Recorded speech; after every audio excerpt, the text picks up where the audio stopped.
Setelah dihajar rame-rame oleh teman satu sel, Kang So harus mengalami penderitaan lain, yaitu direndahkan dan hampir dibuli setiap hari.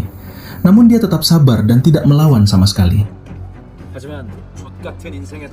Keberuntungan pun datang saat ada seorang jaksa bernama Ku Guanhee, atau kita sebut saja Jaksa Gu, sedang membutuhkan seorang informan yang cerdas untuk membongkar jaringan narkoba berskala besar. Yang setelah melihat satu persatu biodata narapidana, Jaksa Gu pun langsung tertarik dengan sosok Kang So untuk dijadikan informan pribadinya.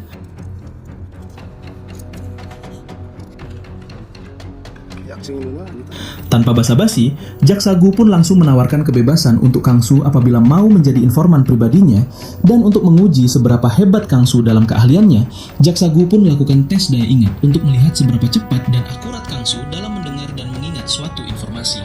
심지어 87020713 8794 790912 13 8774 tes 주인은 정말 특기생이네요.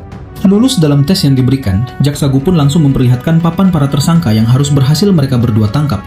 Dan kebetulan salah satu tersangkanya adalah teman satu sel Kang So sendiri yang berperan sebagai penyedar. Sehingga untuk mencari informasi lebih lanjut terkait jaringan yang lebih besar, Kang So harus bisa sedekat mungkin dengan si pengedar tersebut. Dan cukup dengar saja apapun yang keluar dari mulutnya.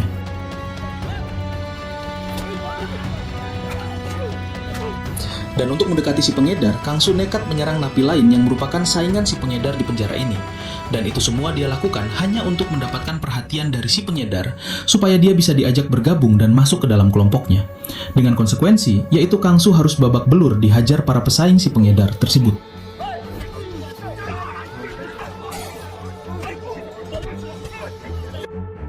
Dan pada akhirnya Kang So meminta sedikit bantuan kepada Jaksa Gu untuk menjemput napi tersebut seolah menyelundupkan narkoba di penjara ini.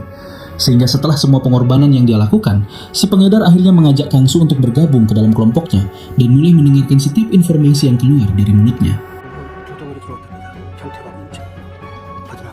Dan kurang dari 1 bulan, Kang So sudah berhasil mendapatkan semua nama tersangka yang sedang diincar oleh Jaksa Gu.